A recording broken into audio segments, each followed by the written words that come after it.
தலைக்கு மேல வெள்ள போன மாதிரி கடன் பாறை ஏறிக்கிட்டே போகுதுன்னு கவலைப்படுறீங்களா? நீங்க கவலைப்படுறதுனால 10 பைசா கடன் கூட தீராது. கடவுள் மேல பாரத்தை போட்டு நிம்மதியா இருக்க பாருங்க. கடன் மட்டும் இல்லைங்க, எல்லா பிரச்சனைக்கும் இதான் வழி.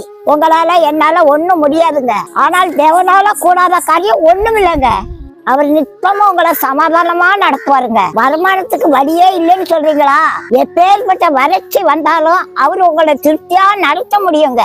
உங்க வயிற்றுக்கு மட்டும் இல்லங்க, மனசுக்கும் திருப்தியை தருவார். மன பாரத்தை ஆண்டவரோட பாதத்துல இறக்கி வைங்க. அவர் உங்களுக்கு நிம்மதியும் சமாதானத்தையும் தருவாருங்க. பாட்டிய பாருங்க, நான் வேலை வெட்டிக்கு போறேன்னா இல்ல பேங்க்ல போட்டு வச்சிருக்கேனா? பாட்டி ஒரு நாளும் பட்டியா இல்லைங்க. பாட்டி எதை பற்றியும் கவலைப்பட்டு அழுவுறதும் இல்லைங்க. இருந்த வீட்டையும் விட்டுட்டேன், ஆனா அந்த வீட்லயே ஆண்டவர் என்ன குடியிருக்க வச்சிருக்காரு. ஏசப்பா என்ன சந்தோஷமா வச்சிருக்காருங்க. சந்தோஷம் மட்டும் இல்லைங்க, உங்களுக்கே என்ன ஆசீர்வாதமா வச்சிருக்காருங்க.